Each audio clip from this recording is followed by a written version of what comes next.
Is it me, or does Pennywise look like the evil twin of Ronald McDonald?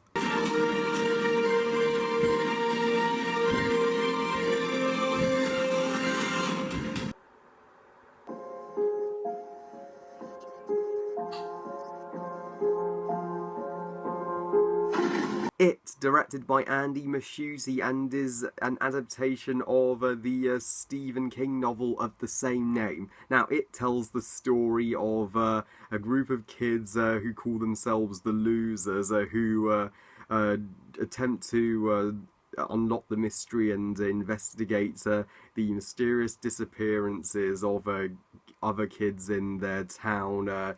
Debbie Marine, which brings them to a ferocious encounter with the demon-like clown Pennywise. Going into it, guys, I had never read the book by Stephen King, so I'm not familiar with the original source material, and I didn't watch any of the trailers for this movie, simply because I wanted to go in completely open-minded, and I never watched the mini-series with Tim Curry before. I only recently got into it to prepare for this movie, and I will say this, Tim Curry makes for a wonderful Pennywise. The first half of the show with the kids is fantastic, but the second half with the adults, yeah, it's not good. But I was also skeptical since another Stephen King adaptation came out this year, a month ago, The Dark Tower. Oh, sorry, The Boar Tower is what it should be called, which I didn't like very much. So I was hoping this movie would be a great improvement. And is it better than Dark Tower? Does it live up to the hype? Yes, it freaking does. Wow. I loved it. I loved the hell out of this movie from start to finish. This might very well be on par with the 1976 Carrie as the best Stephen King adaptation we have ever gotten. This movie was destined to be better than The Boar Tower. It's already better made because it has a better team of talented individuals and a creative team behind it. Andy Muschietti and surprisingly the screenwriter of Annabelle wrote this script, and wow, he's come a long way because these guys, they are professionals at making horror movies.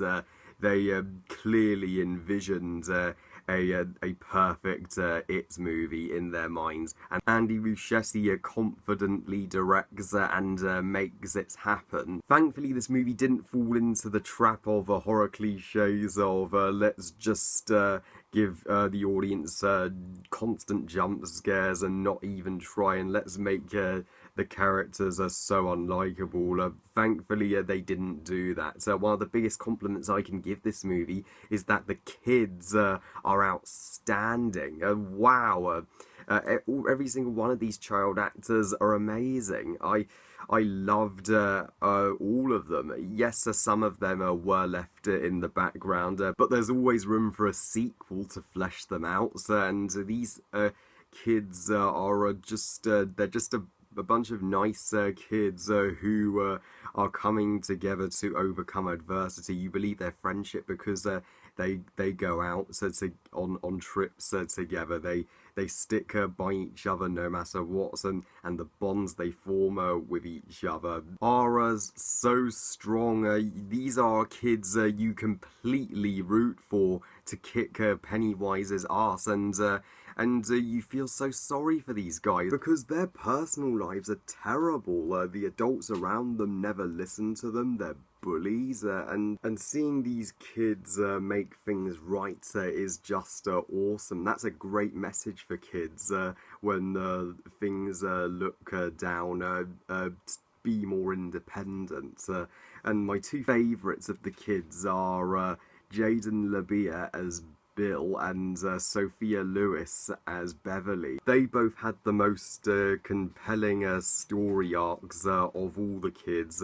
Bill being the one who lost his brother to Pennywise, and poor Beverly is cruelly abused by her father. These two kids are the most badass teenage characters and strongest teenage characters I have seen all year, and I totally brought their romance and their chemistry. But the best performance in the entire movie has to go to Bill freaking Skarsgard as Pennywise. Oh my goodness.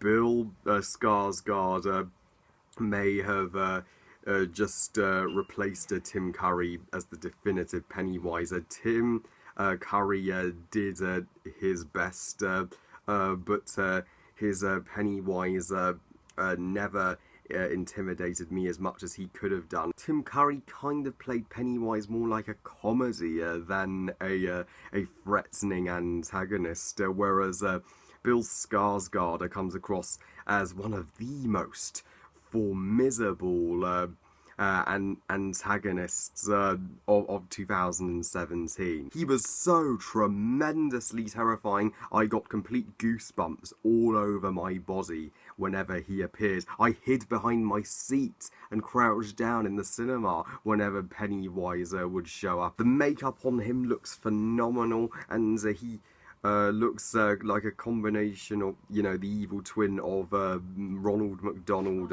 and the Joker. Yeah, a perfect combination, and he can turn into your greatest fear, and he stays your greatest fear for as long as possible before he kills you, and how he lures the kids by saying, "Hey kids, want a free balloon?" Just move over, Tim Curry. Bill Skarsgård's Pennywise is like something out of a nightmare. Of course, the best scenes in this movie are the scenes with Pennywise, and I love the first half of the movie for fleshing out the kids, but the second half is even greater. The second half is my favourite part. It's stupendously satisfying in the creepy house. The setting, the atmosphere, the mood for a horror movie was perfect. It was nightmarish, terrifying, and after coming home from this movie, I won't be sleeping soundly anytime soon. Yeah, you need to be used to horror movies to watch this movie, and I won't ruin the experience for you guys, but towards the end, well, there are moments of a huge peril for Bill and Beverly in their confrontation with Pennywise, and it doesn't give our characters the easy way out. Wow. Yeah, and I really cared in that finale. Stephen King, he would absolutely love this movie. Boy, he'd be proud. I'd love to see a sequel to it. I'd love them to tell the second part of the book when the kids are all grown up. I know it didn't turn out so well the first time, but if Andy Muschietti returns into the director's chair to direct the sequel, I'd be on board. Let's hope they can get some talented adult actors who are just as impressive as these wonderful kid actors. Let's hope they can get some great adult actors who are just as impressive as these brilliant kid actors. I don't really have any issues with it. Maybe one small nitpick that I do wish Pennywise got a little bit more than 20 minutes of screen time. But that's about it. If you want to know my greatest fear for Pennywise to transform into, it would be the thought of my family being in danger. I couldn't bear that. So in the end, it is a horror masterpiece. Not only is it the best possible adaptation of Stephen King's book, but I believe it even surpasses Get Out as the best horror movie of 2017. It's awesome performances, horror elements, and terrific atmosphere make this one of my favourite movies of the year in general. I give it 5 stars out of 5.